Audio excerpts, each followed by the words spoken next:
Hello again, and welcome to the second episode from Smarks Without Attitude. We enjoyed doing the first episode so much, we thought we'd come back and do another. And this episode, we are going to cover Extreme Rules, which was a couple of weeks ago, and Dominion, New Japan Pro Wrestling Dominion from previous Sunday just gone. So quite a lot to talk about. Joining me as ever is Harry. Say hello, Harry. Hello, Reece. All right, mate? Yeah, you're right. Yeah, fine. We've been talking for the last 20 minutes, so it's a bit just do a shout of kayfabe. There have been some false starts to this podcast. Take three. Take three, yeah. Take three. Right, so in the interim, we've set up some social media stuff and an email address. So if anyone feels inclined to contact us with any kind of comment, hoping for positive or constructive, if negative, then we'll just give it back to you, both barrels. So whatever. You can get us at smarkswithoutattitude@gmail.com. Twitter is at SWA_podcast, and we are soundcloud.com/smarkswithoutattitude on there, which is primarily where we'll host these podcasts, but I think we'll archive them on YouTube, then put them on SoundCloud. I don't know, we'll see. They're not going to go on iTunes just yet. We'll see how that goes. It's more of a hobby thing still, so there you go. Right, so there's intro and social media stuff out the way. That means we can get straight into it, and we'll go to Extreme Rules, which was a Raw pay-per-view. What were your overall thoughts on this show, Harry? Typical B show. Unlike, what was the last one? Backlash on SmackDown? Yep. Unlike that, which didn't have a gimmick in it, I thought Extreme Rules was very strange because a lot of the matches didn't have the Extreme Rules gimmick. In fact, the first match we're going to talk about completely contradicted the pay-per-view. Apart from the main event and this upcoming match, a bit of a not much good. Yeah, I know what you mean. Pretty much felt the same. So let's get stuck into, I suppose, the play-by-play. So first up was The Miz against Dean Ambrose. Ambrose jerking the curtain once again, and The Miz wins by pinfall at 20 minutes with the Extreme gimmick. Remember, it's Extreme Rules. We're Extreme Rules, the Extreme pay-per-view. The gimmick is whoever gets disqualified. No, you can win the title by disqualification,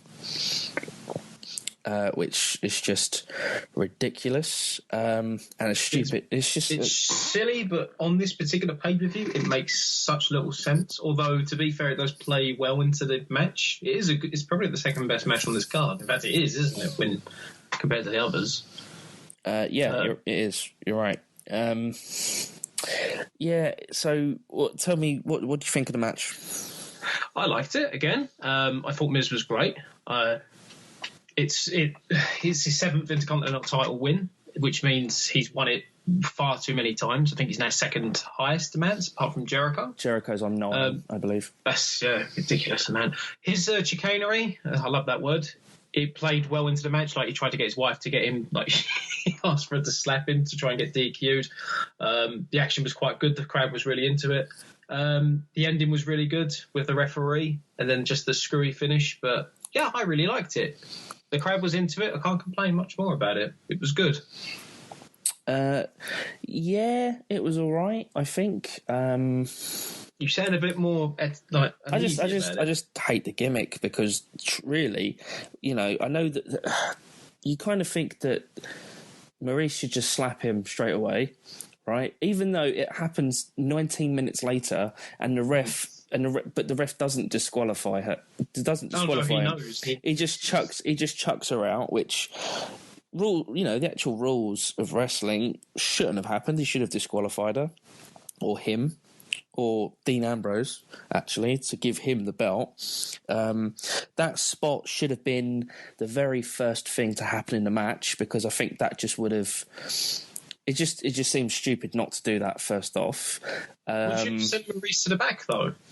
Immediately. Well, I think that would have made sense to me, as opposed to it being he only saying the Miz only sent it to her 15 minutes in, and it's like, oh wait, why didn't you do that 15 minutes ago? That's the thing I thought. I thought, why didn't you do that 15 minutes ago? And then you would have had less shenanigans or whatever. Maybe Miz thought he could actually beat him kind of legit, not even though the stipulation completely contradicts it. Maybe he thought, I can actually beat him. When he realised, it's like, oh, I'll tell you what, I've got this rule in place, fuck it, let's just do the rule, I'll get myself DQ'd. Is that not more of a face attitude towards wrestling? As seen later on with the Bailey thing, which we'll get to, but I did think it was a good match. Like, I think both are good guys. So yeah, it ended after 20 minutes. He won by pinfall because Ambrose was so preoccupied preventing the ref from disqualifying him, because the Miz chucked him into the ref. Ref thought he was bumped by Ambrose, therefore he was going to disqualify him, doing a really slow hammy walk over to the timekeeper. Never seen him. When was the last time you ever saw the ref walk to the timekeeper to disqualify someone? I was about to say, have you ever seen a ref recover from a bump that quick? No. Any other time the referee would have been thrown outside and he'd be down for about 35 minutes. Yeah. So yeah, Miz won, 7th title. Quite glad he won. I think his character is a lot better when he has a belt, especially the last couple of years with the IC belt, because he's been nowhere near the main event scene. I disagree. I think he should be moved up, but on Raw that is not going to happen. No. What I'm saying is I think he deserves to be moved up to to the main event scene. But I've got written here, when I mention Ambrose is just completely... he's just out of everything. He's just completely lost, isn't he? When you consider that there are roughly 6 to 8 wrestlers that are considered for the title scene, the universal title scene right now. I mean, you've got the 5 in the main event of Extreme Rules. Then you've got Braun Strowman, who's injured, obviously, and was going to get the shot at Great Balls. And then you've got Brock himself. That's 7. I mean, and Dean Ambrose, someone who less than a year ago was the world champion, and doing all right with it, beating Roman clean, I do believe, in the triple threat to get that belt.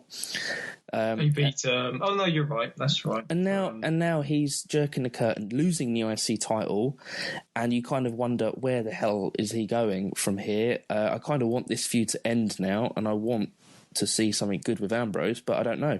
I don't know what they're doing with him. It's a bit strange, I think. Yeah, absolutely. I mean, they are going to extend this until Great Balls of Fire, but then, as you say, where does he go from here? He's not going to be anywhere near the main event picture, unless, of course, they want him to get squashed by Brock before Mania. But again, not sure. I feel more optimistic about Miz out of this match than Ambrose. But again, just back to it, it was a decent match. Good start. Yeah. Well, next up was Rich Swann and Sasha Banks defeating Noam Dar and Alicia Fox in 6 minutes 40. I've not really got much to say about this. The only thing I've written here is, what the fuck is Banks doing in a garbage match like this? I think Rich Swann is pretty cool, and I haven't got a lot of time for Noam Dar and Alicia Fox. The stuff where they're like hugging on the apron was a bit odd. Yeah, that's all I've got for this match. I've got a fine but completely forgettable television match. I'd go as far to say the build hasn't been good enough to make it to pay-per-view, but that's me. There's a few big spots. Banks hits double knees on Dar, and the finish sees Swann hit a Phoenix Splash for the win in just over 5 minutes. Nice to see Swann break the hometown curse. Yeah. That was one thing. Yeah, and he's actually quite good. Yeah, absolutely. Yeah, I'm a bit of a fan of his. It was a TV match, but it has had a really big build. Compared to the whole Noam Dar and Noam, is it Noam or Noam? Noam. No, it depends on where you're from. Noam Dar. I know that Vince wants them together because he loves the way Harry pronounces Alicia Fox. Alicia Fox.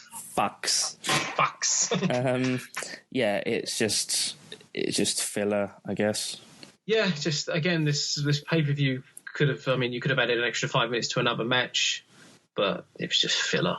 Nothing. It was harmless. At least Sasha didn't really botch anything, which was nice. Well, that's the reason she's in this spot, isn't it? Because when given the ball to run, or when given the opportunity to grasp the brass ring, as Vince always says or has said, she's botched in big moments, and that's the reason, right? She smashed the glass ceiling, but in turn injured loads of people with like the fallout of the glass coming down. So this is why she's currently sitting in the middle. Like, that's not even a metaphor. It's just just me haphazardly trying to put something together. But it's a filler match. There's nothing to it. I felt again the most significant thing of this match was Swan breaking the hometown curse, but there's nothing else special about it at all. It's complete filler. Agreed. We had more filler as well after this. Well, as I was going to say, talking of filler, the Drifter, is it the Elias Sampson, the Drifter? Elias Sampson's the Drifter. Who I quite like the idea of it, but he's just sent out. He's basically been sent out to get heat, right, by singing a crap song, and that's all that is. No one comes out for retribution. He doesn't have a match. That's it. It's a live KFC commercial. There's no reason for this to take place. Pretty much. So moving swiftly on, we move to the Vince Russo wet dream. That is... You wrote down my note verbatim. That's great. So I've got Alexa Bliss defeats Bayley in a kendo stick on a pole match in 5 minutes 10 seconds, which... Jesus. Women's Revolution, go girls. Who did she piss off exactly to deserve this? I don't know, but all I've got here, well, it is a Vince Russo wet dream. These are his forte kind of matches. I'm gonna put a candlestick on a pole, and you ain't gonna be able to reach it, Bayley. She'll get it second. I'm gonna put that candlestick, bro, on a pole, bro, and you gotta get that stick, bro. I thought that was quite good. My comments here are Bayley is totally fucked on the main roster. She's getting booed. I just said that. Bayley gets booed. The booking has officially ruined her. She is basically a female John Cena in the making. In many ways, in NXT, done it again. She was huge. Even I used to sit there and just be like, "Yay, Bayley, go on." She's got grown men in the crowd wearing t-shirts that say "I'm a hugger," and she's just being booked like an absolute geek, to coin a phrase. 5 minutes on a pay-per-view.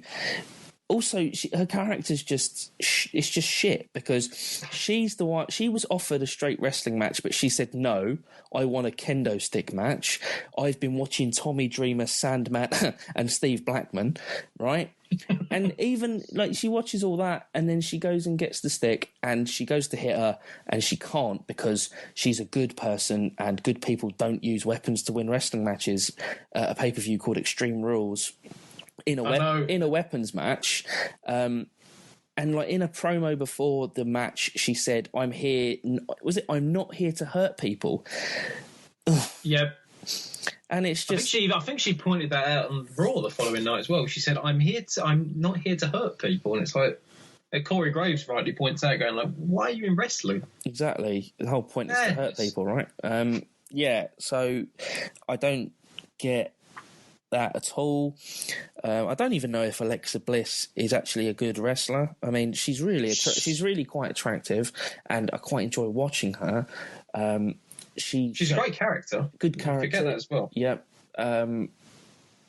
But I don't know if she looks good because Bayley looks so bad, or is she not actually able to do her thing because these matches are booked so poorly. I mean, she's quite well liked because she's won the SmackDown Women's title. She's moved brands, and she's won the new brand title straight away in Raw. I mean, she's getting booked over Banks, over Bayley. She seems quite good. She seems to coin another phrase, a capable hand, a steady hand in the ring. And she is quite attractive, which always helps. There's more thrill in the chase. That's why, because obviously she's the major heel at the moment on Raw. But I think she's competent. She's as good. That is interesting because it isn't Nia Jax poised to go at her properly soon. Didn't she promise her a title shot at some point? An Angle keeps mentioning that on Raw. Yes, that was mentioned on the pre-show as well when Nia sat down with on the booth, mentioning that she didn't care who wins this, she'll be coming after the next. Again, with Alexa still champion, you wonder how the hell they're going to book that, but yeah, I don't know. This match was shit. It's just, I got the impression that this was she has done something backstage and has pissed someone off, and this is their revenge against it, because I can't think of any other way that you would want to ruin someone's career like this. Yeah, it's just the way it's going. Or she's going to end up back in NXT. And I remember seeing this. I saw this on Reddit, right? Yeah, I know what you're going to say. 2 years ago, Emma went up to her in the dressing room at NXT and said, when you get to the main roster, don't be nice, because I was nice and I'm back in NXT. And I've got a feeling that that's going to happen. And that's not because of long-term 2-year booking, because the creative team was so good. It's because they actually have no idea how to book these NXT guys, because I'm pretty certain Vince probably doesn't watch NXT. It's Triple H's project. I know, but he must well, you assume he watches it, but I don't think he does. Okay, anything to close on Bayley? I feel very sorry for her. It was a bad match. It would have been bad if it was men as well. I mean, the whole thing on a pole match is so overplayed and it's laughable at this point. But this was it was a 5-minute squash. That was all it was. Nothing good to say about this at all. It's the worst booked feud in the WWE, culminating in one of the worst matches of the year. Damning indictment from Harry. Yeah. And myself. But on the plus side, did you see what happened afterwards? Completely unrelated. No. They show Adam Jones of the Baltimore Ravens in the crowd dressed as Virgil, or rather does a better job of Virgil than Virgil, and his friends are IRS, Ted DiBiase, Jimmy Hart, and I think the Big Boss Man. Awesome. That made me laugh. It was very good. I do like it when they show celebrities in the crowd who are they're obviously massive wrestling fans. Yes, exactly. Really Virgil, of all people, I'm surprised he wasn't on Twitter going like, "Where's my fuck money?" and all that stuff. But I'm sure he'll be chasing for it. But that made me laugh. So that was a little bit of sweetness after the very bitter taste of this match. Cool. After this, we moved to the Tag Team Championship match, which was a cage match between Cesaro and Sheamus against the Hardy Boys. I think they said it was the first one in 12 years. This particular stipulation. Okay, yeah. So Cesaro and Sheamus defeated the Hardy Boys to regain the championships. I've written down here, how have they managed to ruin tag team cage matches? Because I don't... What do you mean, how did they ruin it? Well, I mean, what was it? Isn't kayfabe story says that the Hardys dictated it was a cage match, and that to win the cage match, both partners have to leave the cage at the exact same time, correct? No, not at the exact same time. They just both have to leave. Okay, no, that's fine. Okay, I might have got mixed up there. Okay, so that was the stip. Another comment of mine here is, please, for the love of fucking God, get rid of the fucking door on cage matches. Well, I know the door played a part in the finish of this match, but I've always despised the door in a cage match, because when you watch a ladder match and you watch them climbing a ladder, when they do it really slowly, and it's just obviously everything's a work, right? And you watch it and you go, Christ, just climb the ladder. That's a ladder. You're climbing a ladder, right? At least the performer can blame gravity for his slow movement. But when it's a door, there's a door. You can literally Irish whip someone into a corner and just dive out of the fucking door. And it's just things like that really wind me up, especially cage matches. But anyway, that's just me being silly. Yeah, I haven't really got much written down for this. It was your standard cage kind of match. You knew Jeff Hardy was going to jump off the top of it, and as expected, he did, and it was a great spot. And I'll be honest, since he's returned to WWE, I've really enjoyed watching the Hardys again, especially Jeff. But yeah, that's all I've really got for this. How about yourself?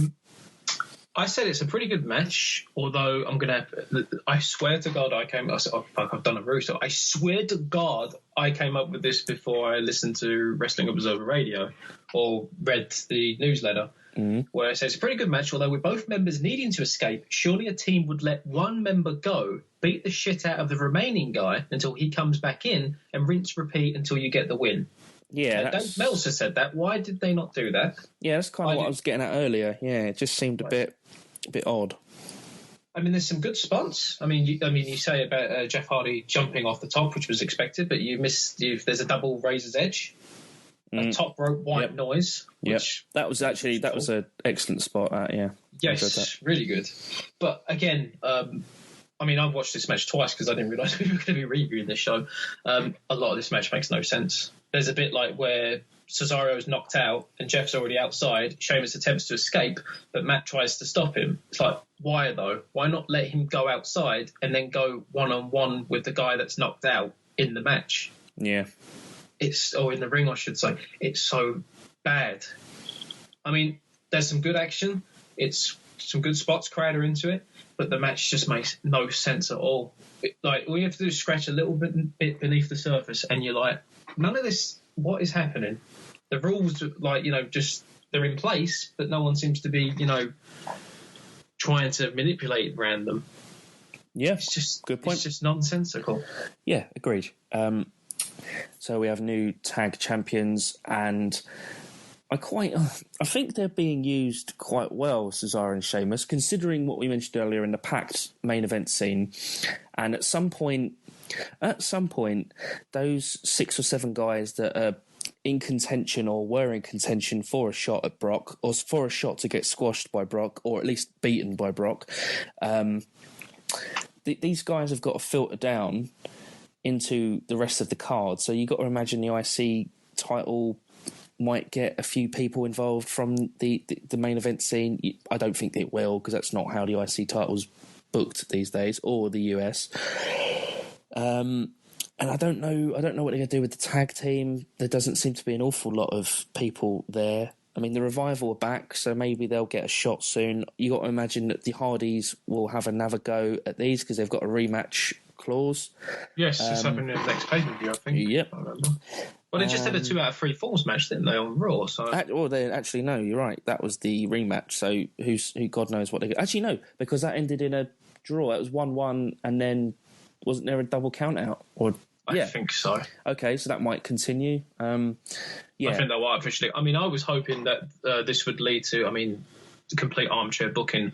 I was hoping that Sheamus and Cesaro would win and Matt would lose his mind and attack Jeff, and then they'd have all these great shots of Matt behind bars going he's lost his mind, he's broken, but that's just complete armchair booking. That's definitely coming soon. There was that Hardy's, I can't remember what it's called, Hardy's Reborn on the network. They done a Corey Graves interview with them, and it's very candid and it's very open, and it's it's behind the scenesy in terms of Corey Graves just says to them, when are we going to see the broken gimmick?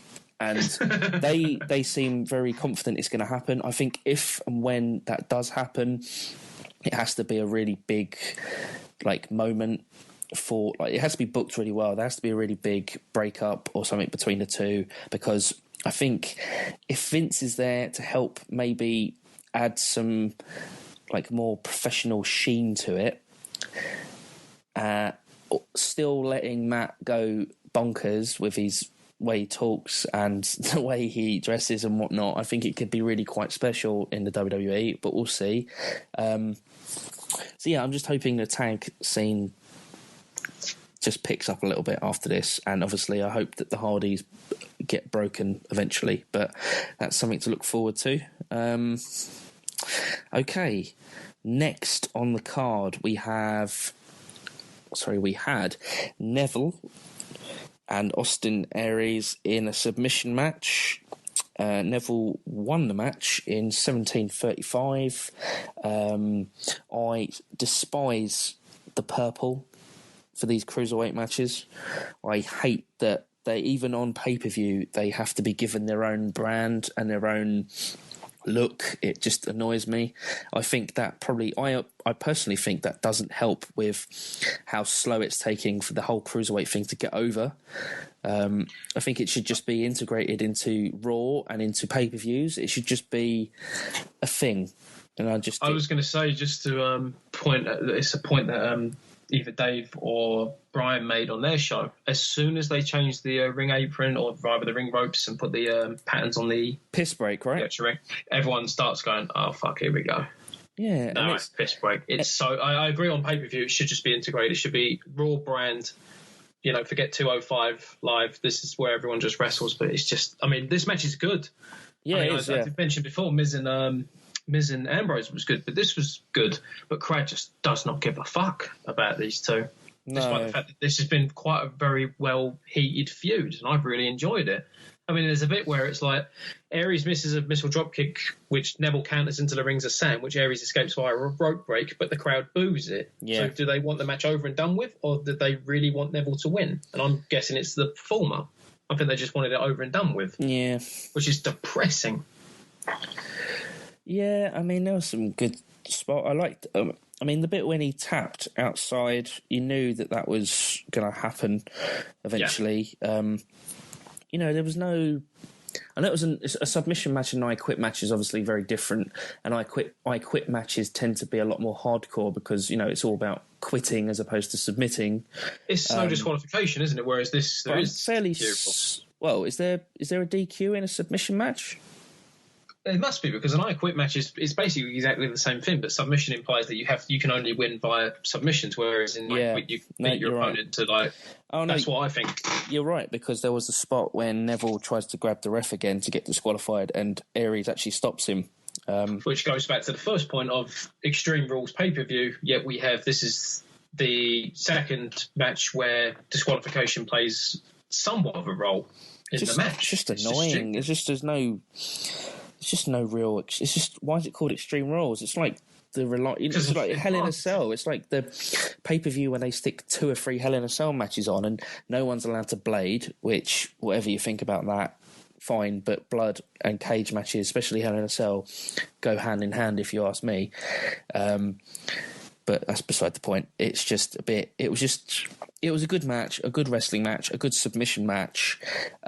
Aries, I think Aries is pretty banged up because he was wearing the tape on his neck, kinetic tape all over his neck. Before they started their feud, he obviously had his massive eye problem, and I don't think he's been on.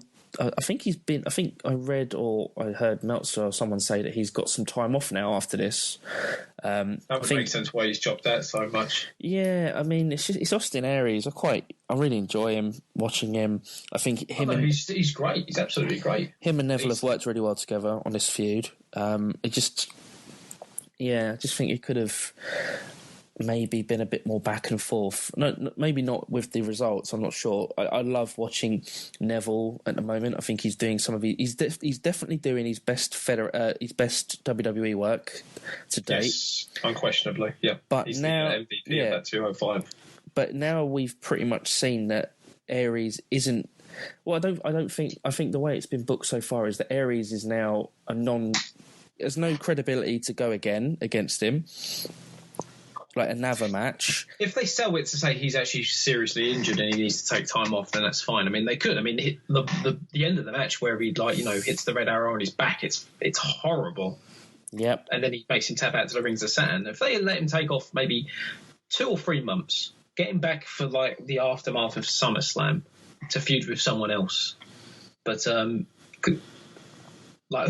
would you have Neville face against now? That's what I was about to say. I mean, Oh, I can't sorry. think of anyone. Maybe Rich Swann will get built to do it again. Perkins was jobbed out on 205 Live. I was going to say Kazawa, but he's in that weird thing with Titus O'Neil, isn't he? Yeah, Brian Titus. They've not resolved that yet. Well, God knows then. So we'll see. Maybe they've got a big signing coming in who's going to dethrone him or not. I don't think they will. But okay, yeah, that's fine. Shall we move on to the main event? Yes, we can do.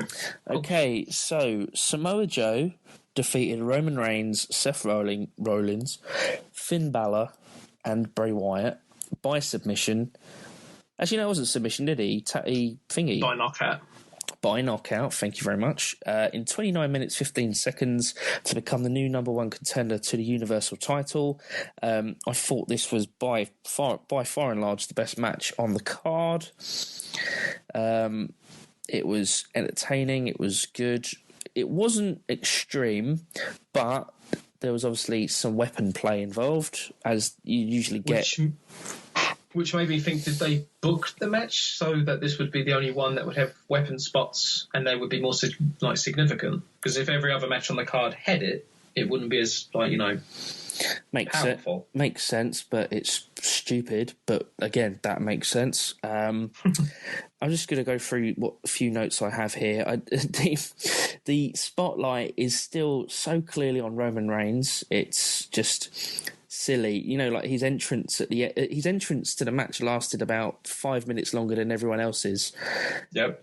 It was nice. This isn't me hating on Roman Reigns. I'm a bit of a fan, to be honest, but you can't say that with Smarks. No, but I just supposed to be we're telling Vince how to book the main event scene. Well, I think it's his booking that's what people do boo. But anyway, yes. I mean, I think he comes on leaps and bounds every day. Every time I see him, he was made to look important, more important perhaps than everyone else at the start of the match. We had the standard heels ganging up on the faces with Wyatt and Samoa Joe. And then they then turn on each other eventually. I was glad that Wyatt turned on Joe, though. Yeah. He needs something. He needs to be the master manipulator. He needs to be that little bit more evil to turn his back on someone. So at least that was a little thumbs up from me. We had some really good dive spots from Balor, obviously, who's quite good at that, and as is Rollins. The frog splash that Rollins did, I think it was onto Wyatt, onto the announce table from the top rope.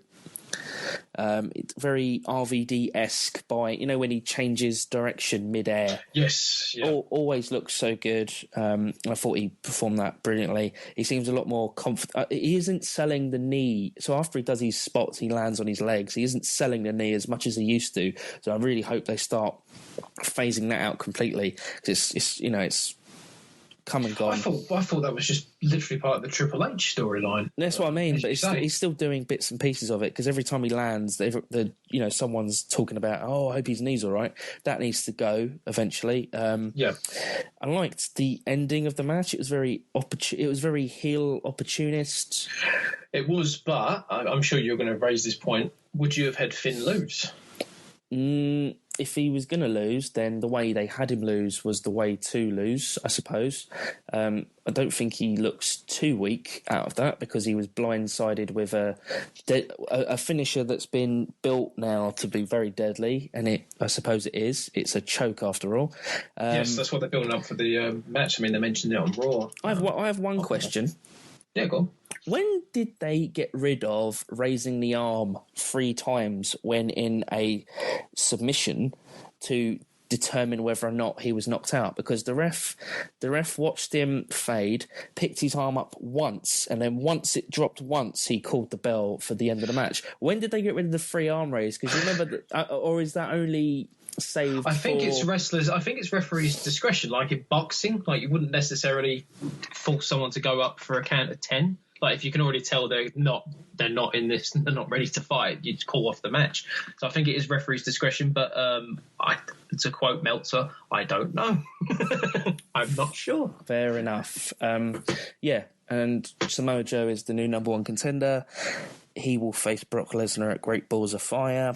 He will job to Lesnar. Well, he's definitely gonna job. I think how that match pans out is determined possibly by the ratings Raw will pull in the next few weeks in the build-up to that match. If their segments score highly, then perhaps Vince is going to think that there's a bit more money and a bit more traction to maybe pushing this feud to SummerSlam. It's SummerSlam after Great Balls, right? Yes. Yep. So maybe that's the case. Otherwise, I'm pretty certain it's Braun Strowman who's facing Brock at SummerSlam at the moment anyway. My only hope is he doesn't job. If he doesn't get squashed, if it's like a 5-minute squash job of Samoa Joe, then that's pretty much him done as far as I'm concerned. In the main event scene. That's just my greatest fear about, I mean, we all know what's going to happen at Mania. They're building still towards Reigns and Lesnar for the title. But I don't want Lesnar to completely destroy the entire roster, because that ultimately means when Reigns does win the title, who's he got to face? There's no one. They ruin everyone in the process. And they've already done this whole build up the champion to have Reigns beat them, and then he still gets boozed. It's... Yeah, exactly. This was, WrestleMania 31, exactly the same situation. Just not as long. And then the reactions were so bad they had to do the cash in. But anything to add to this match? No, it was, as you say, it's the best match on the card, quite easily. I like the weapon spots. I thought every wrestler had a chance to showcase, which was really good. Makes a nice change. Half the time it's just, they'll just showcase one or two guys. Finn looked good. I would have personally had Seth lose, to be honest, because I think in my heart and hearts I'm hoping that it was going to be Finn versus Brock at SummerSlam. Oh God, I don't think that would have ended very well. No, the part of me thinks, well, as long as Finn stays away from the main event scene, they can't really ruin him. Thumbs up. This was by far the best match on the card. Not really many complaints about it at all. Cool, agreed. Just some notes. So before we move on to the Minion card and the review of that, or the rundown of that, just a few notes to finish off with Extreme Rules and WWE. I hope that the Joe Brock match isn't a squash, and I hope that it does well enough on TV that Vince doesn't go that route, but you never know. Just to redo my opinion that Bayley is totally fucked at the moment. Is this the most non-extreme Extreme Rules pay-per-view ever? Yes, by far. Agreed. And who do you think wins Money in the Bank this Sunday? I think it's going to be a heel. I think Corbin. Corbin. I was literally about to say, can you list them? But I immediately got drawn to Corbin. I think Corbin will hold that briefcase and be bragging about it for months, and then whoever beats Jinder Mahal, if it's Cena or whatever, he'll capitalise. Yes, that sounds interesting. It sounds predictable. I still have Corbin as my early favourite to win the Royal Rumble, so I don't know what they're going to do with this. Who's the other wrestler? It's AJ. Yep. Who I'd love to win it. I think that would be a cool way to do it. So AJ, Nakamura, who got the whole go home SmackDown, someone grabs the briefcase spot at the end of the show. That was him. So guarantees he will not win the match. Exactly. Although I think he could have been a good way of winning it, because he could have got him his first world title in WWE without having to do like a big promo-filled story, yeah, exactly, or angle, yeah. Ziggler, no chance. Owens, possibly. Yeah. Safe, that would be safe, yeah. Corbin, who I think may well win it now, and Sami Zayn, who I think everyone would love. I think everyone would pop to see him win, but I don't think he's going to win. If he does win, I would probably say, right, he's going to win, but they'll do the Sandow thing where they'll say, right, you're going to lose the actual match because you'll either say in advance when you want it and you'll get beaten. Yeah. Shit, I've just done it there. I've just predicted what's going to happen, haven't I? Yeah. He's going to win. He'll tell Mahal, I'm going to challenge you at SummerSlam, and he'll job. Yeah. Yeah, shit. Ruined it. But no, I secretly hope Corbin. I think it might be quite good. All right, that was WWE, and that was Extreme Rules. We now move on to Dominion, which took place in Osaka J Hall, Sunday just gone. Right, so the card started with a Young Lions pre-match with David Finlay, who got, I don't know if he's done something wrong backstage at New Japan, but he had to play with the Young Lions. I was going to say, they literally make a note saying he's the most experienced one in this match, and I thought, yeah, it's a traditional match where these are guys from the dojo. They're not allowed to wear pads. They're only allowed to wear black trunks, and they have to jog to the ring. It's just they get seasoning by these matches. David Finlay's a lot better than this suggests. So what he was wearing, was he wearing black trunks? No, he was wearing ring. He was wearing ring gear. There was five young. Was it five? It was 5 Lions and him. 6-man tag match. So he got the win there. The next match was Tiger Mask 4, I believe. Tiger Mask W. He's humanised anime doppelganger. Yes, who that's Kota Ibushi, right? You're joking. No. Tiger Mask W is Ibushi. I was going to say, I put a note at the very start of this pay-per-view going, this is my first New Japan show ever, full New Japan show ever. I'm guessing I won't know anyone here minus the Gaijin, so I'm depending on Reese for this. So there's my first shocker. Tiger Mask W is Ibushi. Yeah, that's how New Japan are using him at the moment, which is Jesus, which is annoying. But he did have a couple of decent matches with Okada a few months ago. That'll teach him for turning down the WWE. You're going to be Tiger Mask's anime doppelganger. Yeah, so there's an anime. Fantastic. So there's an new anime show called Tiger Mask W, and New Japan. Throughout the history of New Japan from around, I think, the mid-70s, maybe late, I'm not sure. There's always been Tiger Mask. It's a legacy character. They have anime tie-ins. So Tiger Mask, I believe, was an anime tie-in. I could be wrong. Jushin Liger was an anime tie-in who took the character and made it what it is today. He's so over. Tiger Mask W is a newer anime tie-in played by Kota Ibushi. So Tiger Mask W, Makabe Nagata defeated Tenzan, Liger, who loses again, Nakanishi and Kojima. 7 minutes, 1 second. The only thing I've got here is that, again, like I just mentioned, Ibushi's wasted as Tiger Mask W. But I just assume it's an honour to put on the Tiger Mask. So there you go. Liger... Yeah, I still hate the fact he only won one of his matches at the Super Juniors, but there you go. Did you notice that there's a few feuds, or there's a couple of feuds he could get involved with out of tonight? Yes, there's a match later on that I was, it feels like they're building up towards that. But I just, going back to my earlier point, he's so over. He is. He's just a legend. He's brilliant. It's crazy. Like they literally love him to bits. And I made a note saying, I'm pretty sure Reese told me he hadn't won a single match at this point in the best of the Super Juniors. He won one. He won his last match. He won one after all that. Yeah. And yet he's like the Messiah out there. And I do like Liger. I've seen like his WCW bits and pieces. And 53 years old. He's wrestled all over the world. He is. I think he's wrestled in something like. He wrestled Tyler Breeze in one of the first takeover matches. In one of the first takeovers, I believe, and it was brilliant. Shows how far Breeze has fallen, though on his way back up, I think. But I digress. I actually see Jushin Liger in a few weeks in the Rev Pro British J Cup show.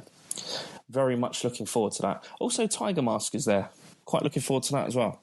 I was going to say, I knew Liger and I know who Tiger Mask was. I had no idea that he had a W counterpart, which made me laugh, and these other guys I've not heard of. But no, I thought it was a good match. It had everyone got a spot, basically. Kojima did his chop spot in the corner, which is always fun. It was the machine gun chops. Yeah. I actually wrote down the names for this. It was interesting. This next match, bloody hell, it's going to take me 10 minutes just to read off who was in it. So it was the gauntlet match for the incredibly pointless 6-man tag team championship, the never open weight 6-man tag team championship, shall I say? Basically, LIJ beat Bullet Club. Chaos. So LIJ won. Also involved were Bullet Club, Chaos, Suzuki Gun, and Taguchi Japan.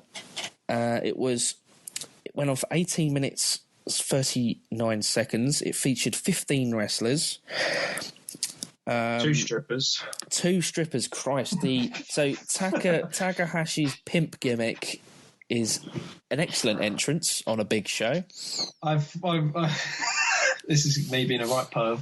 Scantily clad women come out with the Bullet Club. It's so fucking weird to see women like this in wrestling in this day and age. I hate myself for feeling like a prude. Fucking WWE making me forget there's a place in this world for women wrestlers and titillation. Yes, it was very good. The first fall... So... I've got here Yano, who's a kind of comedic member of Chaos. He wins the first fall with a double low blow. That's right. Second fall was Suzuki Gun beating Chaos when Zack Sabre Jr. did a lovely technical pin to was it get like 45 seconds after? Yeah, it was like a minute and 16 or something ridiculous. Like so he got the call. He got the fall there. There was plenty of comic relief with Taguchi Japan because he loves basically shoving his ass and doing hip attacks, as it's called, but it's basically a bum spot. And the baseball pitch as well. Yeah, and you've got... Yeah, that was pretty good, actually. Ricochet got some good moves in. Ricochet is awesome and probably wasted in these kind of matches. And then, obviously, LIJ come down and win the match. They are an excellent stable, headed up by Naito. So Bushi, Evil and Sanada, LIJ... I heard a note saying Evil is Evil Japanese RVD. Maybe he's got. He looks a bit like not wrestle style. Similar look, but I like singlet and ponytail. I like their look. I like the dressing up as Death and the masks and all that stuff. And Sanada's... You're gonna get over with a name literally as Evil. Yeah, Sanada's huge mohawk and whatnot. They're pretty cool. I've got a T-shirt of them actually. Did you see the Tower of Doom spot? Yes, that was good. They're always good. I quite enjoy a Tower of Doom spot. What the fuck was Ricochet doing? I love Ricochet. I think he must get to NXT in the WWE at some point because he's like one of the best unsigned wrestlers for...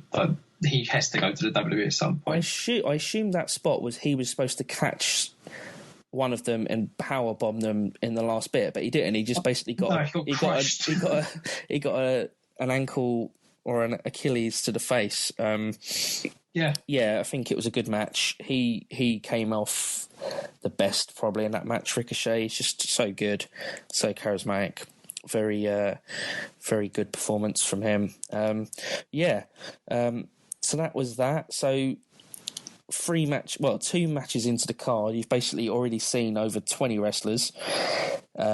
Which is obviously the point of these matches. They're trying to get as many people on the card as possible. They've got such a great roster, New Japan. I said to you before when there's so many stables compared to WWE. It's actually refreshing and it makes so much sense. It's literally... of course, guys hang out in the back, so why would they not be mates? Pretty much everyone is associated to a stable.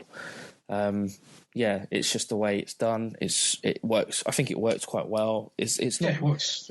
Yeah, and it's very rarely a stable v stable kind of booking thing. It's usually, it's just that everyone's a part of something, and that's just how it's done. Yeah, it would be very weird for wrestlers to be completely solo. Yeah, it's all right. It's all right for 1 or 2 guys, but not. You'd expect people to be paired up. Yeah, but no, I thought it was good. I think it's a nice little touch. It's better than WWE. Yes. Okay, next up, the Young Bucks independent wrestling's favourite tag team, and, well, pretty much everywhere minus WWE's favourite tag team, actually, is more accurate. So the Young Bucks, Matt and Nick Jackson, defeated Roppongi Vice, made up of Beretta and Rocky Romero, 14 minutes, 14 seconds. This was for the IWGP Junior Heavyweight Tag Team Championship, because one Tag Team Championship isn't enough. What did you make of this match? It was good, although I'm in that very small camp of people that thinks that the Young Bucks, obviously they're loads of spots, very little psychology. Although this match did seem to be a complete contradiction of that, where it was like, okay, fuck it, we'll do some selling and stuff. We'll work a match. I think this was the Young Bucks in serious mode, actually, because I was going to count super kicks, but quite honestly, they didn't do as many as they usually do. Yeah, exactly. So I was like getting ready to do a counter, and it was like, oh, they're doing more. They're doing bits and pieces. Yeah. They seem to be going for the sharpshooter a lot, which I think apparently one of their new finishers now. That's being pushed as one of their main finishers now. Yeah. I thought this match was good. I thought that obviously they were told, right, 15 minutes. They got lots of action and spots in to that 15 minutes. I think they very much enjoy playing the Gaijin heel characters in New Japan, because they're very emotive. They make a lot of noise whilst they're wrestling. They talk a lot. It's good stuff. The story of this match was very similar to the match at Wrestle Kingdom. So they get rid of Beretta. Oh, no, sorry. They get rid of Romero. That's it. And they double team Beretta. He's out for so long as well. Yeah. I mean, they do kind of make it sort of believable, because he keeps going out, and like the bit where he's about to get back in the ring and he takes him and just power bombs him on the ramp. That's right, yeah. Quite enjoyed that. They gave reason for him to be knocked out for so long. Yeah. And it did make Beretta look quite good. I mean, he did like hit a top rope German suplex and then a shining wizard and a pile driver. But not two. Yeah, so I've got here, I thought there was some really good double team stuff from the Bucks, and then, but with that, some excellent comeback spots from Beretta, like you just mentioned, a couple of super kicks, as you expect from the World Super Kick champions, who are the Young Bucks, who had their own belts made. There was a delayed German suplex on the apron, which was excellent. Mm-hmm. That's another thing. They did the Meltzer driver, but I believe Kevin Kelly called it the Indie Taker. So I don't know if that's a new thing, or it's just what they use. It's another name for it, but I always assumed it was the Meltzer driver. Yeah, Indie Taker before. Yeah, it's a tombstone, right? A springboard. It's a tombstone with one of them coming off the top rope to make the drop more impactful. Yes. It was a little bit off, though. I did notice. He was already dropping to his knees by the time he jumped to make it. But yeah, so the Young Bucks win their titles back from Roppongi Vice, who they lost them to at Wrestle Kingdom. I very much enjoyed this match, actually. I thought it was a very good, tight 15 minutes. I quite like the Young Bucks. I'm a big fan. I'm so curious to know what they would be like in the WWE, quite frankly. I don't know if that will ever happen or happen anytime soon. They are, I believe, an incredibly great example of you don't need the WWE to get over and make money and be stars, basically, because they are stars. Big fans of big fan of the Bucks, and they win the match. Yeah, no, it's a good match. Again, I was just pleasantly surprised by the psychology in the match, which made a nice change. Yeah. But, thumbs up. It was a good match. Yeah. So we went from that. So they just doubled up on the tag title matches. So next up was the Gorillas of Destiny, Tama Tonga and Tangaloa. They defeated War Machine, Hanson and Raymond Rowe.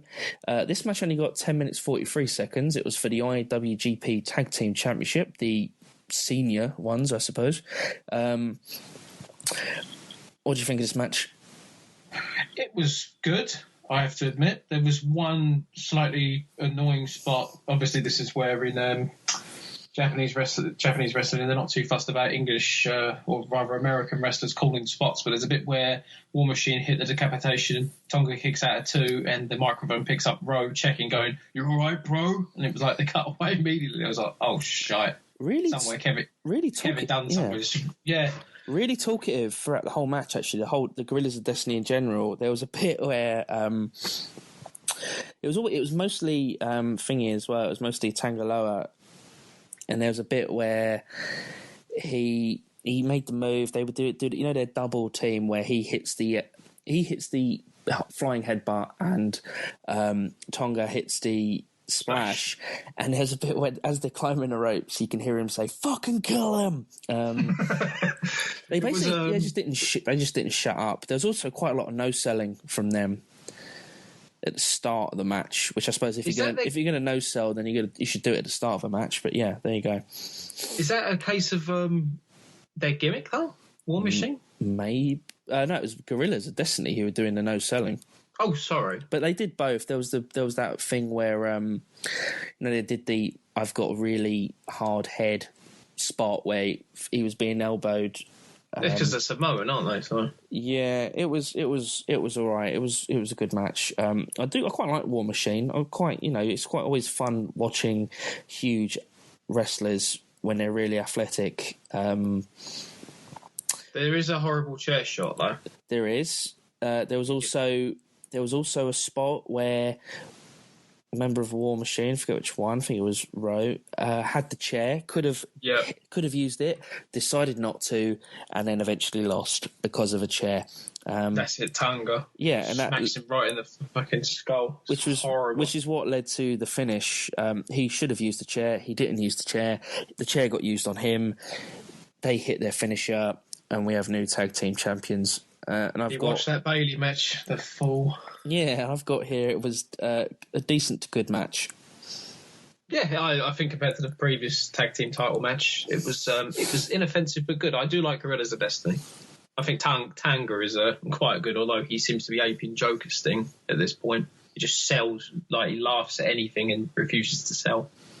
Yeah, it was good. They were a bit annoying, but it was good. But yeah, the IWGP Tag Team Championship got 11 minutes and the Junior Tag Team Championship got nearly 15, which I thought was somewhat interesting. You'd imagine it'd be the other way around, but there you go. So we move on to Cody Rhodes, who is known as only Cody. I'm assuming that's because the WWE will kick off. That's harsh. Well, I don't know. Just calling him Cody. That's his name, though. I know, but it just seems strange. He defeated Michael Elgin in 11:53 in a match that appears to have ramifications for the IWGP World Title scene since the event, and we'll go into that. My notes for this match are: Cody Rhodes is annoying. There was an incredible amount of grunts in this match. For some reason, they just both grunted a lot. I don't know why. Cody caught him with what's his finisher called? The Crossroads. Caught him on that from a turnbuckle spot and got the win just under 12 minutes. It was a fine match. What did you think of this match? I thought it was a good match. I've heard criticisms about Cody Rhodes' matches from outside of the WWE, but I thought this was solid work. Michael Elgin is a big guy compared to Cody, but he's not too big. He can move around and work with him. Yep. I thought that the mimicky spots were actually quite funny. Yep. They even did a cartwheel at some point. And to just go back to the point earlier where regarding Elgin's size, where he's not too big. I mean, we saw things like Cody hitting the Alabama Slam and other bits. Yep. I thought it was good. I just thought it was good. I've not really seen much of Elgin, but he just seemed like a very good big guy wrestler. Yeah, he is good. You should try and find... He had an IC title match with Naito a couple of months ago, which headlined the show. Really good match. Really powerful wrestler. Yeah, so he jobs for Cody Rhodes, and Cody Rhodes grabs Kevin Kelly's headset after the match, and says that he's got a match with Christopher Daniels in Ring of Honor for the world title very soon, which many believe he'll win. And he called out Okada as well. So he said 5 letters, Okada. Yeah, we'll keep an eye on that, shall we? Yeah. Then this match went into the IWGP Junior Heavyweight Championship. This is a championship that New Japan do that I'm a big fan of, and I think it makes sense in terms of how they build wrestlers and push them. So Kushida against Hiromu Takahashi. Kushida gets the win in 19 minutes 12 seconds. He regains his title. I very much enjoyed this match. I thought just the way the story has unfolded since he lost the belt to Takahashi, and then since then he lost to him in, what was it, 106 seconds or something like that. The last time they fought, Takahashi absolutely smashed him, beat him really quickly. So the story is obviously Kushida has since won the Battle of the Super Juniors, which was a really good program this year, beat Will Ospreay in the final, and so he gets to take on Takahashi for the belt at Dominion. And yeah, I thought this was a really good match, really hard hitting. They basically just belted the shit out of each other for 20 minutes. Lots of elbow spots, lots of hockey fight kind of spots, a lot of slaps, chops, really aggressive, told a really good story about a heated rivalry, and that this match was a really big match for their rivalry. What did you think of the match? As someone who didn't really know a lot about the story going into this match, I thought it was great. Yeah. As you say, a lot of big spots, but a lot of just brawling. It really made the title seem very important to both of these guys. Yeah. It was funny to notice that the crowd did not want any weapons used in this match. I think they thought it would ruin it, which made me laugh, because it was like they really want these two to just settle it one-on-one without any interference. I think it's more that if a character is a face and they resort to heelish moves, the crowd doesn't like it. There was a spot when Kushida was repeatedly stamping on Takahashi's face. Yes, that's right. Yeah, and he booed him. And he got booed, and it was because it was out of character, and it was a heelish move for a face. And obviously Kushida is a fan favourite. He stamped on him so stiff. He did. They're very stiff with each other. I was like, Jesus. I thought, how much do these two really hate each other? And then realised this is because he's won the Best of Super Junior, so he's entitled to this match. Yes. But I didn't know about I read about it afterwards, the quick win that's, probably set this up in the previous show. Well, it's like a kind of redemption story for Kushida in a way. Lost the belt to him, then he lost in their first rematch. He lost to him really quickly, and then he's won. Then obviously he's gone from that. He's won the Super Juniors to get a crack at him again, and he's taken his opportunity, and he's gone 20 minutes and he's won the belt back. I was going to say as well, Kevin Kelly makes a note on the commentary saying that the winners of the Best of the Super Juniors don't tend to do well in these matches. I think only 4 have ever won the title after winning, I believe, was the stat. I could be wrong. So he might be 4 or he might be 5. But yeah, you're right. That's still good. There's also a sunset flip power bomb. Yeah, that's a big spot of Takahashi's, and that's happened to. He's done that to Kushida before. The way his head just smashes on the floor. Yeah. I said it's either the best selling or that is so frighteningly dangerous. Just the whiplash. They show it on replay and it's just like, Christ, that looks so sore. Yeah, it was a hard spot. Yeah. So Kushida won by submission with his hoverboard. I believe it is, because most of his moves are named after Back to the Future. Yeah, he has a nice way to remember his moves. He doesn't really do it as much. He basically used to just dress like Marty McFly, and I believe at some events he used to come out with a old white-haired bloke being Doc Brown. Brilliant. So he's got a Back to the Future kind of gimmick. I mean, his two finishing moves are the Back to the Future and the hoverboard. So which is I was going to say he also hit the Super Back to the Future. Yes, he did. He didn't capitalise on the pins. Yeah, because it's a packaged it's a package driver, right? So it's Yes. and then you get the pin. He didn't. He'd been beaten up quite a bit before he hit that move, so it was good. Again, good selling, Yeah, good story. selling, yeah. One thing I liked about this, and it was also in another match, was that the tap. So he wins. So he wins by the hoverboard, which is a Kimura.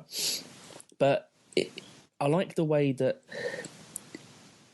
Takahashi basically tapped because he had no other choice but to tap. So the match had worked to a crescendo where the submission is on in the middle of the ring. In several cases during the match, he's either got to the ropes or Kushida has stopped him from getting to the ropes, and it kind of builds to the point where he can't escape. He's been in the move for quite a long time, to the point where when he taps, you watch it and you think to yourself, well, he had no other choice. He had to tap. As opposed to other booking decisions you see elsewhere when people tap, and it's much more of a jobbing kind of way, if you know what I mean. It's not booked like it's an actual sport, where if there's absolutely no choice and you want to save your career and not get your arm broken, there's no shame in tapping. Exactly, and that's the problem with American wrestling, particularly the WWE, where if a person taps, it's like, you tapped out. Exactly, yeah. That's why no one submits to submissions anymore. Yeah, so I thought that was really well done. And just to add, I think these two will do this for a very long time, on and off, over the next few years.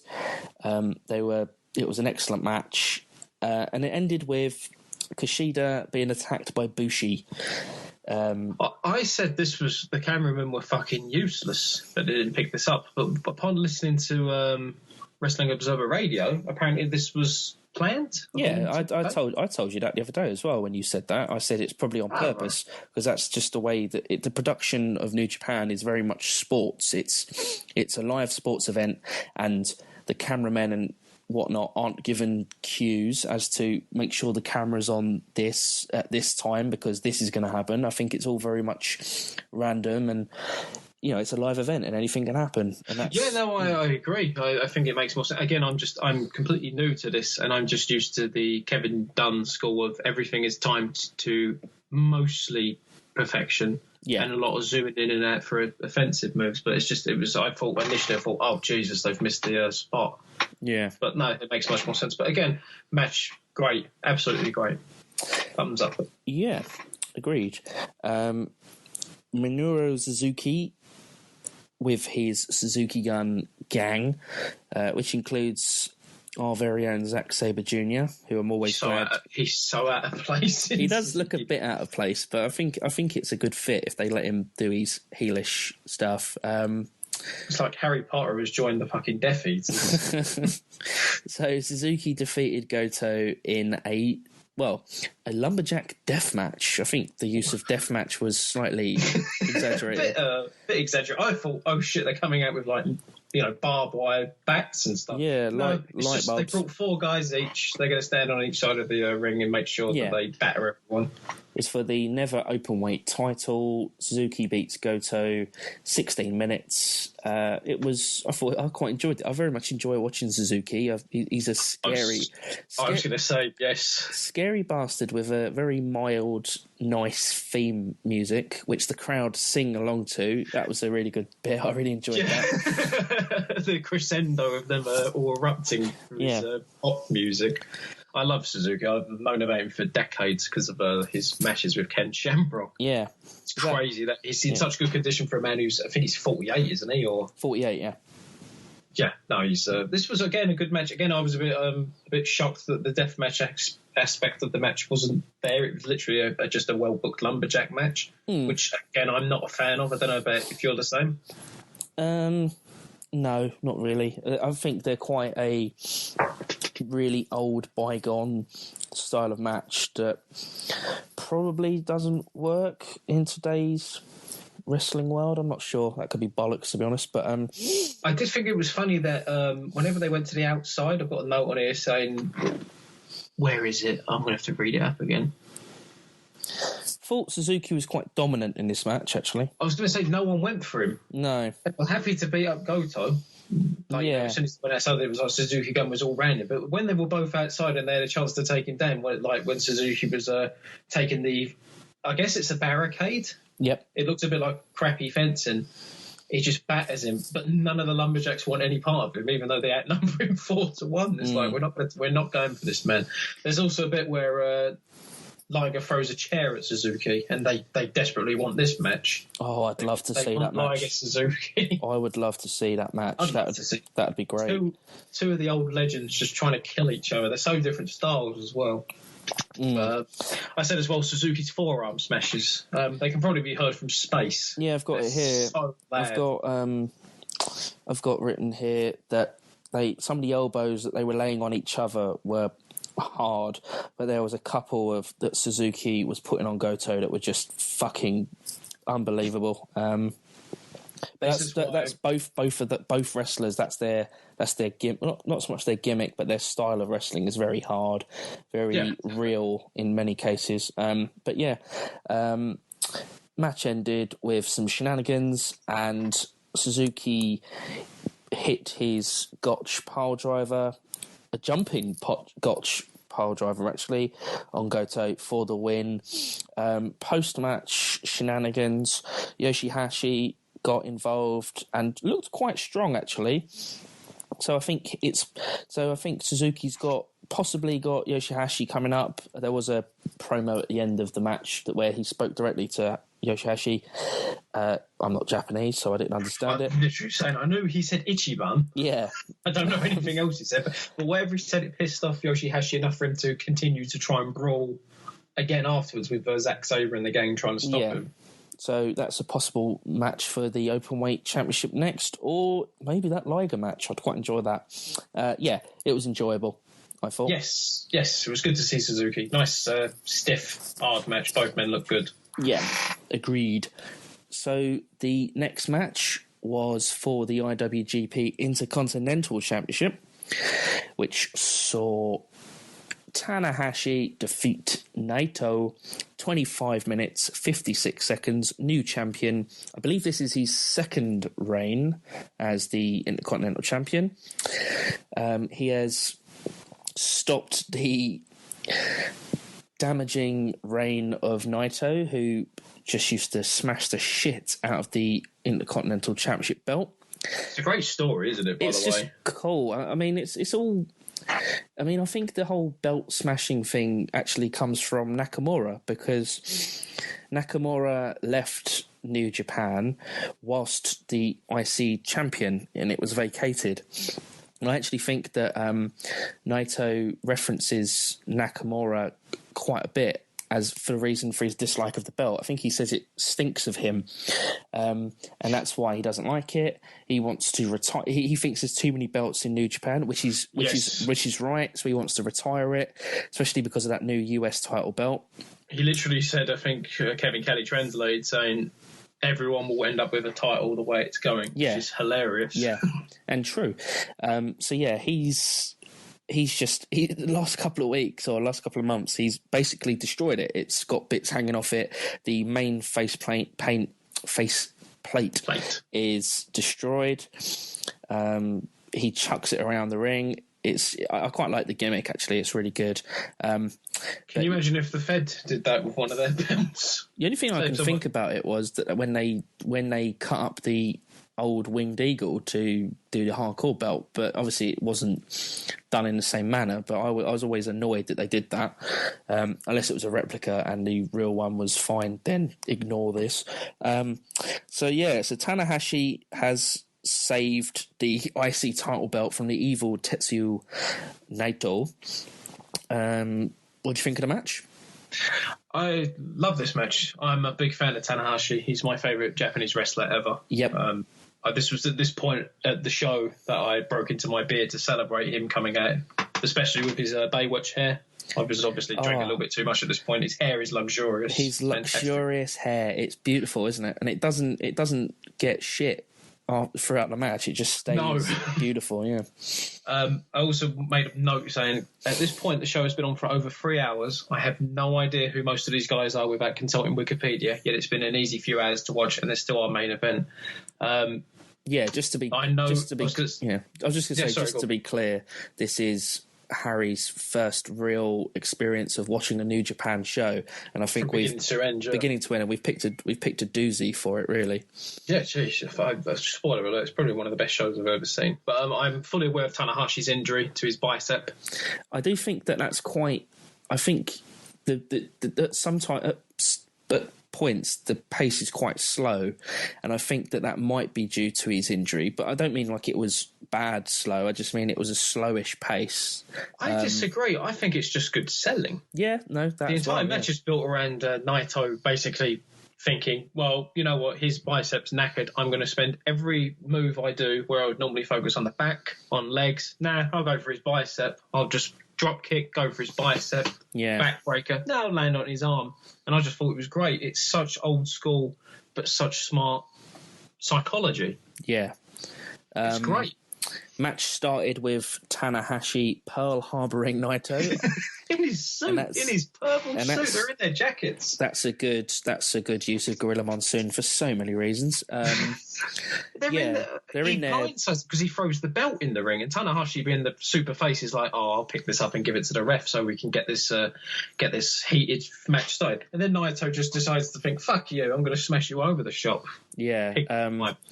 Yeah, so the match started quite well like that. You say Superface Tanahashi, the ace of New Japan, as he has always been known. So over again. He resorted to heelish moves, very similar to how Kushida did previously. Yes. Closed fists and spitting at Naito, and he was booed for it as well. So there you go.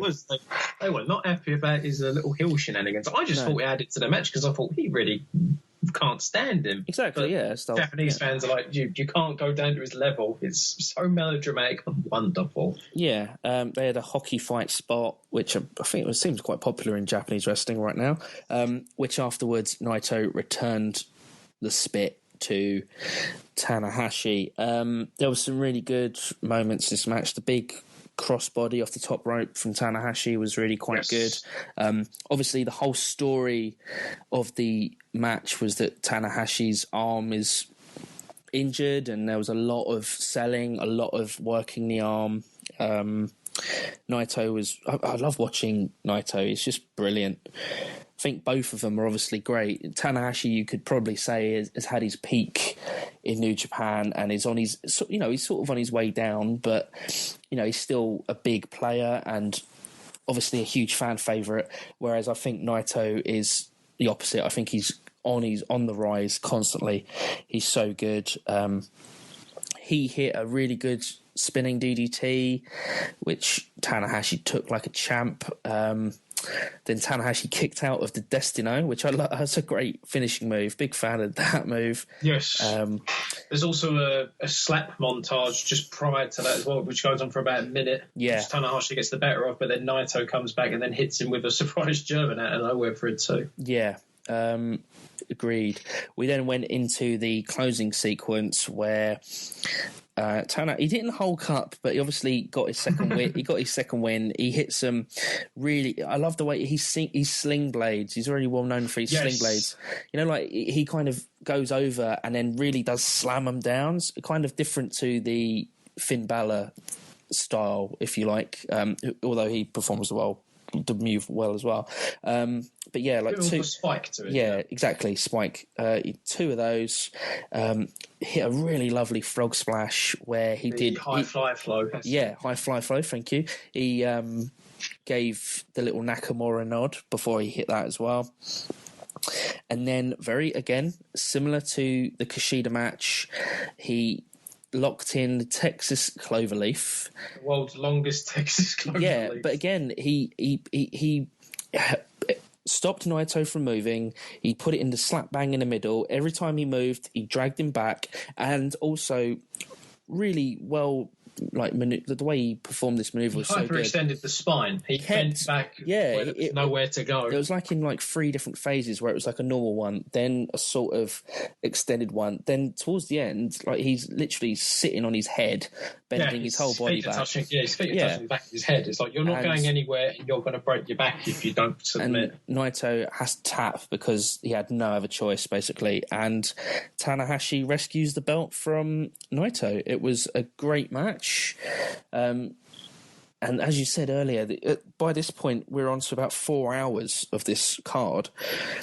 No intermission, because Japanese cards usually have a 15-minute or so intermission at some point. Great match. Any other time, this would have been an easy match of the night, but also, I mean, obviously you had the Kushida match prior, which was great, but I'm just a Tanahashi mark, so I was like, oh, this is fantastic. I was like, there's no way Omega and Okada are going to top this. But no. Well, and that's a good lead-in to the main event of the card. It's Okada and Kenny Omega for the IWGP Heavyweight title, which, in my opinion, is the most beautiful looking title belt in all of wrestling. They were given a goal of trying to one-up themselves from Wrestle Kingdom, where Meltzer gave them 6 stars.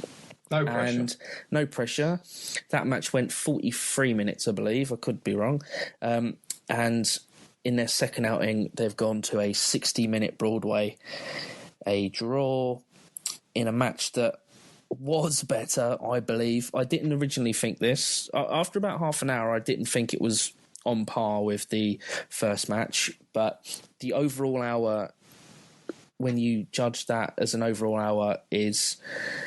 Oh, it's so good. I believe Meltzer has since given it 6.25 stars. Yep. I don't mind that some people lose. It's WWE marks that are losing their mind at the idea that the rating system is this broken. Yeah, well, they can if they want, but I think he might be onto something with these two matches they've had this year so far. I don't know. I don't really know where to start with this match. In the beginning, there were slow lockups. their chemistry is just unreal, isn't it? Yeah, this will go down as probably one of the greatest rivalries in wrestling history. Yeah, they've only had 2 matches, which is unreal. Yeah, I know, but it just feels such big time. I mean, we joked about this before, going like, well, what other 60-minute matches can we compare it to? I mean, obviously the only ones are really Iron Man matches. I mean, I haven't seen Steamboat and Flair. No, neither have I. Although Meltzer's rating, joking, says they'd be 10 stars, just just to fucking screw people over. He tries to Omega tries to go for the one-winged angel very early, because the whole story of this match is he wants to beat him with the one-winged angel, because if he hits that, he's doomed. Yeah, nothing he can do. Since the first match at the Tokyo Dome, it's the one-winged angel has now been built to the point where if he hits it, he wins the match. That's the build, and no one's kicked out of it. If he hits it since Tokyo Dome, he wins. He didn't hit it at Tokyo Dome, even though I think Okada hit him with 4 Rainmakers in that match. So the move was kept strong. So, yeah, he went for it a few times early. Obviously, you're watching it and you know he's not going to hit it. Yeah, it was just a really good match. There's a minor point. It's a critique of the match. It's the start, probably the first half hour of the match. Alvarez has made the same point as well, but I've got it in my notes. Okada's knee. The first half hour of this match is basically built around, his knee's tweaked. All right, that's the story of this match. He's knackered. And then Omega attacks the knee as well. Yes, and then that leads to the outside where he attacks him on the doctor's table. Yeah, that was a pretty good spot. That was hilarious. But after that half-hour period, I mean, he does sell it well, Okada, but for the next half hour afterwards, there's nothing about it. Especially considering he still hits like every other move. At least, I mean, he hits 4 Well, you said it before, 4 Rainmakers in this match? I think he hits 4 or 5 in this match. He also hit about 30 excellent drop kicks. They did look good. They did, to the point where towards the end when he hit another one, Don Callis, the kind of colour commentator for the English language thing, commented, again with the drop kicks, which I thought was quite funny. Yeah, there was so many drop kicks, all so well executed. So yeah, he attacked the knee. Omega attacked Okada's knee. So yeah, that was the story of the first half of the match. The story was, Okada's knee, Omega's attacking the knee. Omega was quite dominant in the first half, I thought. The second half was a lot more of Okada's offense, and Yes. yeah, it was you got your main Okada spots, you got your main Omega spots. They did reference the first match and quite a few times. There was the bit when Omega tried to give him the top rope dragon suplex again, which at the Tokyo Dome was an awful move to watch because it looks as though you've killed that man in the ring. Yeah, you've witnessed a murder in the ring. So that was referenced, not hit in this match. Right decision. The table was brought out again, and that fucking Japanese table. Yeah, and again, Okada set it up so that there would be a back body drop over the ropes onto the table, but that was thwarted. This is an interesting point. Okada set the table up. Okada put Omega on the table eventually, and he didn't put him through it, but he broke the wood at the table. The frame of the table, however, was completely fine. Yeah, I'd say they splintered the table as opposed to going through it. But yeah, he set it up and he put someone through it or onto it. Broke the rules of wrestling. Yeah. We all know the rules. You set up something, you are going through that, sir. Yeah, those table spots hurt, and they just look like they hurt, right? They are horrible. Not. I'm used to the WWE table where it's literally MDF that's held together from willpower and the flimsiest piece of metal framing imaginable. These look like fucking like actual tables. They are That's the best way I can describe. They're not gimmicked. No, they're as real as you and me. It was horrible. I mean, what does he do? He does the elbow, doesn't he, through the table? Yeah, through the table. I wrote a note where it's like, Matthew, where does this rank on the scale? Like, how much of the song will we get for Botchamania when this happens? Yeah, so there's plenty of spots referencing the previous match. I love the camera work when Okada does his Rainmaker pose. Oh, the zoom out. The zoom out. It's so good. Great? It is good. It's a really great gimmick. There was a couple of really good big top rope suplex knee thing that Omega did to Okada. He hit the V trigger, his knee spot, about 10 times. Everyone looked as real. Always looked real, those spots. There was a spot when Okada hit him with two. I think he did 2 German suplexes, like the rolling. Both times Omega landed straight on his neck and head, twice in a row. That was then followed up by the first Rainmaker. No one gets pinned after one anymore. There was this fucking spot when I think he sends Omega into the ropes. He goes to do a drop kick, but Omega catches him mid-drop kick, mid-air, and power bombs him. I initially thought when I saw that spot, I thought, holy shit, that is amazing. It was. But then the replay showed Okada was kind of jumping into position. It kind of ruined it a little bit. He gave him the spot, but it kind of, you're right. Replay ruined the spot. Really, yeah. But when you watch it, it was still amazing. Really well executed. First time they even got the right angle. They got it from back of Okada, so you couldn't actually see what was happening, and when he cans, it looks great. Yeah. But again, it's just camera work ruined it. There were more drop kicks. There were more Rainmakers. Story of this match is Omega hits something, and it's like he's got it, and then Okada just canters out of nowhere. He's got his number. He cannot do anything. Then we had the Cody Rhodes towel throwing in spot. So the Rocky IV finish. Yeah, so he wants to throw the towel in. I suppose we're supposed to be led to believe that he has ulterior motives and that he wants Okada. Because I suppose if Omega does win, then he can't then challenge his leader. So that's probably going to be storyline going into the G1 Long Beach matches. But yeah, he was talked out of it. Omega did then make a comeback with a couple of really cool moves. Didn't get the 3. Then there were more drop kicks. There were loads of knees. Omega hits such a beautiful knee. I know they're kind of gimmicked, but they always look real. Maybe they are. I don't know. Omega finally hits a One Wing Angel on Okada, but the second he lifts him up and the second he hits the move, you see that he's about a couple of feet away from the ropes, and you know for a fact it's not going to be. I was going to say that's a bit generous. He was a few inches away from, or millimeters away from ropes. But if the idea was if the booking idea was that they want him to hit the move, but Okada it doesn't finish the match, then that's the only way to do it. Because if they would have had Okada kick out, then that would have been a lot of build for nothing.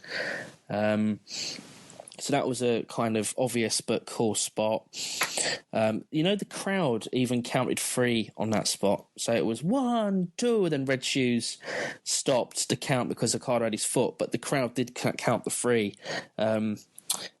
Omega is technically a heel in New Japan, but he does get a bit of a face reaction sometimes. I was going to say, I think we'll get to the aftermath of this, but I think it's very hard to boo a man who wrestles at this style. It's hard to justify why is he evil. Yeah. How can he be this bad? And you hear, I love it when you hear the young girls in the crowd shouting Kenny, but obviously there's Kenny.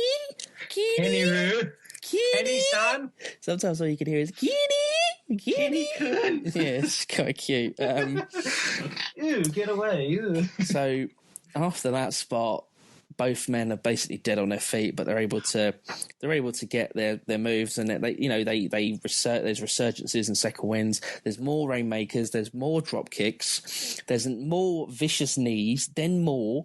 I really loved the spot where Okada goes to hit another rainmaker, but Omega dodges it by basically collapsing. That's it, yeah. And they were like, I can't even remember if is it Don Callis, where he's like, I think he dodged it, and Kelly's like, no, just collapsed from exhaustion. Yeah, I thought these two guys on commentary were really good for this match, actually. I was going to say as well, again, they sold, I went back to that earlier point where I said about the knee not being sold, but they sold exhaustion. They both sold like this match was death. Yeah, selling into the closing segments, the selling was good. Obviously, it's an hour draw they're going with, so they've got to show exhaustion. Obviously, they are exhausted. So there were more drop kicks and more. Another couple of V triggers, which looked brutal. And then it's sort of into the closing segment. Omega hits...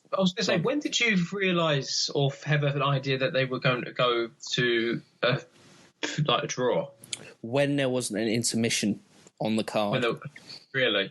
When they announced there was 5 minutes left, then I was like, oh shit, there's a time limit on this. I was okay. Yeah, I think in the build up to the match, if you thought about it, you either beat Omega twice, you either beat Okada, or you have a draw, which means that there's definitely going to be a third match, which I think since watching the match and since the draw, and I want the third match, and I suppose that's what they've gone for. And I think I also think it plays into the whole will Omega re-sign or not, but that's something we can discuss in a bit. But yeah, so the closing segments of this match, an hour in, Omega hit a dragon suplex, which actually Okada no-sold.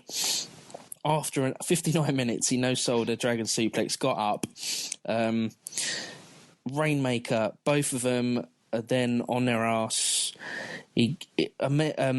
Okada technically has him beaten.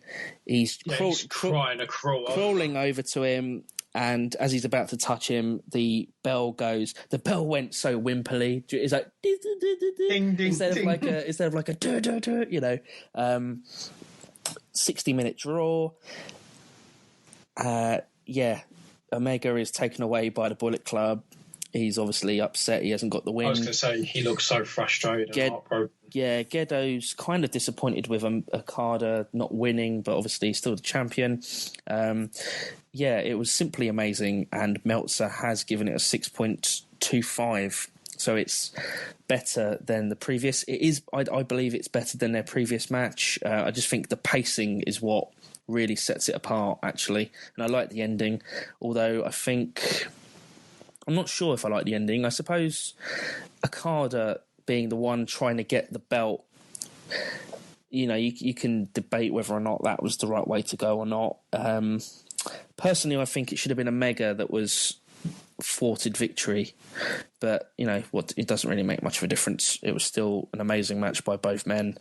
I think they are probably number one and number two best in the world right now. Yeah, I would definitely say so.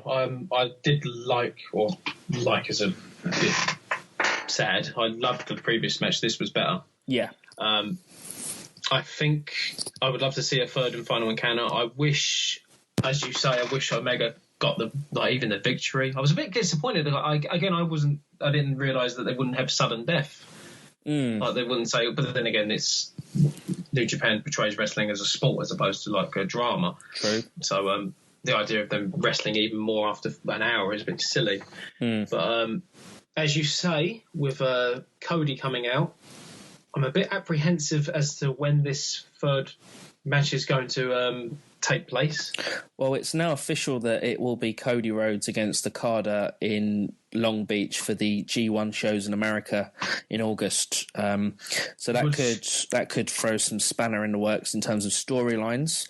As I said to you before, it's would they do, because I know Bullet Club is completely based on American wrestling in the late 90s with the big stables. Would they do the whole Wolfpack thing where Omega gets kicked out with the Bucks out of Bullet Club? They've already got they have a stable within a stable, so they've got the Elite, isn't it? Yeah. So you've got the Elite. So if there was to be a split of the Bullet Club because of a Cody Rhodes and Omega feud or rivalry that will come out of this, him as leader, then that's a pre-made split with that there, and the Elite are pretty over, and they're pretty huge, so that would be quite interesting.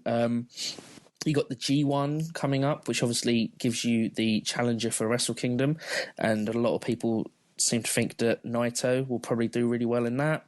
I agree. I think him losing the Continental title is just building him up for bigger things. But he's a heel, so... He is. Oh, of course, because, Okada's face, isn't he? So so you'd kind of think that the title scene comprises of Okada, Naito, Omega, and, technically Cody Rhodes. So we'll see what happens with that. I'd love to see Omega win that belt. I don't know what's going to happen. I think his current contract runs out at the end of January, so there could that's right. I think he only has a year extension. Yeah, so I think it's going to be a case of, if you sign, we'll give you the belt. If you don't, you can leave. I think that might be what happens. I'll be honest with you. If I'd love to, I'd be interested to see what he can do in an organisation like WWE, but I'd really quite like to see him win the IWGP. So if it means he stays there for another year or two, wins the belt and has a cool reign, then I'm all for that, because New Japan, in my opinion, really is the best in-ring promotion in the world right now. And I'm very much enjoying. And the thing is, they're tweaking their products in terms of the production quite a lot now, in terms of making it easier for the a Western and English speaking audience to view it. They're obviously doing some big shows in the US in August with these G1 shows, and there's big talk that they're going to probably make a US touring brand next year, which is what the US title that they've just introduced is going to be built around. So that's really cool. It's good news for wrestling fans. Yeah, it's good news for wrestling industry as well, because it means there's more competition, which means people will back up their ideas. Yeah, and as an English wrestling fan, Rev Pro have got a working agreement with New Japan, so we get we're getting the likes of Ospreay, Skrull. Obviously, they're British and they work with Rev Pro anyway, but they're assigned to New Japan now. That British J Cup is going to be really good. We've got Ishii against Riddle. Takahashi's there. Kushida's there. Tiger Mask, Jushin Liger, Taguchi. Got some really good stuff coming up. That's in about 3 weeks. I'm really looking forward to that. So that seems to be the state of the New Japan at the moment. Where do you rank this show? Because I think it's probably one of the best shows I've ever seen. Probably one of the best shows I've seen in many a year. I think it's better, because a lot of the matches were rematches from Wrestle Kingdom. I think it was better than Wrestle Kingdom. yeah, it's the best show any wrestling promoters put on this year. And it'd be incredibly difficult for someone to beat it. I think the only people that will beat it are New Japan with some G1 stuff later this year, probably. I was going to say, because I can't remember the last time I had this much fun watching a wrestling show, especially at 5 hours as well. I mean, compared to Mania, which felt like a death march, it dragged.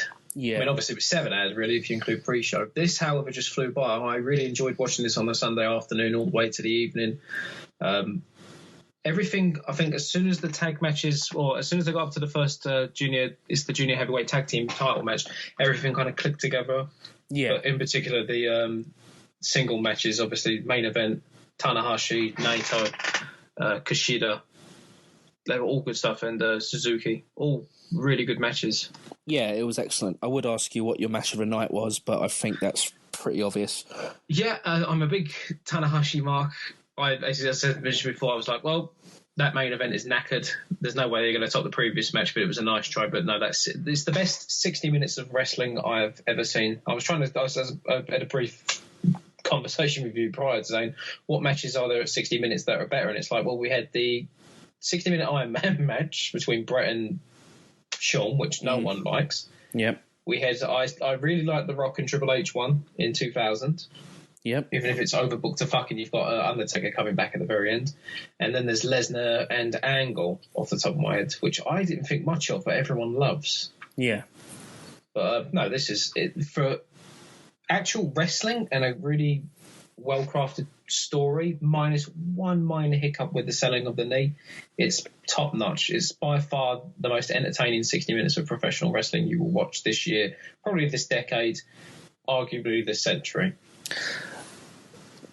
Very strong words that I, agree with. Yeah, you're right. Cool. So does that mean you'd be up for reviewing more New Japan shows in the future? I was going to say, yes, this is... if anyone's actually listening to this and hasn't seen Dominion, by all means, check it out, because it is a very easy gateway. The stories are very basic, but they're very easy to understand. There's no overcomplicated booking. It literally is a case of, I want to win this title, you have this title, and I'm going to beat you for it. That's the majority of most of the stories of these Yep, exactly. Matches. Yeah, you're right.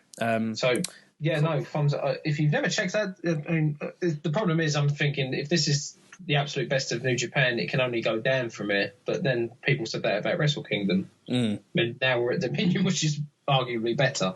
So I would love to check out more. It's G1. Again, I'm completely new to this, so I'm going by what you're telling me. So it's G1 is next. That's what they'll be booking towards now. Yeah, the G1. I don't believe as of now they've announced the blocks for it.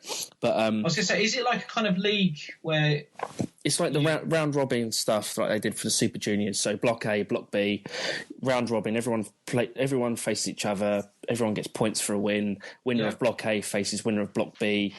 And winner is the G1 champion, and they get given a briefcase now, which is their IWGP title shot at Wrestle Kingdom. I was going to say, I've seen pictures of people winning. I thought, okay, they've nicked that from Money in the Bank, but, fair dues. Yeah, exactly. And that closes this episode. You mentioned Money in the Bank. That is this Sunday. We're going to be doing an episode. Is it this Sunday? Or is it next? Yeah, it's this Sunday. Yeah. Fuck. So we'll episode 3 will be Money in the Bank, and then obviously any newsy bits or anything worth discussing that comes out of the weekend and going forward. But this has been the second episode of Smarks Without Attitude, and thank you for listening. I'll mention stuff again, social media stuff. Email address is smarkswithoutattitude@gmail.com. If you want to say anything, then please do. Twitter, SWA_podcasts. You can get us there. And SoundCloud, www.soundcloud.com/smarkswithoutattitude. That's where all of our online stuff is now. We're also on YouTube, so if you just search for us on there, we'll be on there. And thank you very much, Harry. Thank you. Yeah. And goodbye. Goodbye.